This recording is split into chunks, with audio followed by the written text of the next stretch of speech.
In a small, peaceful village nestled among rolling hills, there was a wise teacher who was known for his ability to make people think deeply about life. One day, he gathered his students, each one full of questions about happiness, success, and the meaning of it all. He said, "Today, I'm going to show you something simple, yet powerful. Watch closely." In front of him was an empty glass jar, clear and inviting, waiting to be filled. The students leaned in, curious. First, the teacher placed several large stones into the jar, one by one.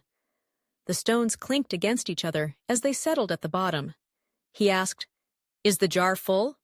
The students looked at the stones filling the jar and nodded. "Yes, it's full." The teacher smiled, but he wasn't finished. He picked up a handful of pebbles and began pouring them into the jar.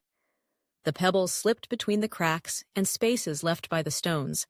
Finding places where no one thought there was room, he asked again, "Is the jar full now?" The students, slightly surprised, agreed, "Yes, now it's definitely full." But the teacher only nodded and reached for a small bag of sand. Slowly, he poured it over the stones and pebbles. The sand slipped through every tiny gap, filling the jar to the brim, as if there was no end to the space it could find. Once the last grain settled, he looked at his students and asked, "Is it full now?"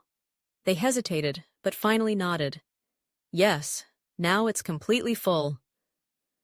The teacher gazed at them thoughtfully, and in his gentle, wise voice, he shared the lesson. These stones represent the most important things in your life: your family, health, dreams. The things that, even if everything else were lost, would still give you purpose. The pebbles, he continued, are things that matter, like your job and friendships, things that support your life but aren't the foundation.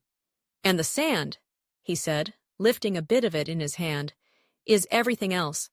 The small stuff, the minor worries, the daily stresses. Then he paused and looked at each student. "But if you fill your jar with sand first," he said, tipping the jar slightly to illustrate, "there will be no room for the stones or the pebbles.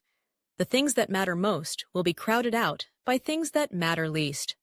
The students listened in silence, the weight of his words settling over them like the stones in the jar. "Remember," he finished, "life will always be full of small things clamoring for your attention. But if you don't make room for what truly matters, you'll end up with a full jar and an empty heart." Closing line. In life, it's easy to get lost in the details and let the small worries take over. But if you take a moment to fill your life with what matters most, you'll find the meaning and peace you seek. So, what will you place in your jar today?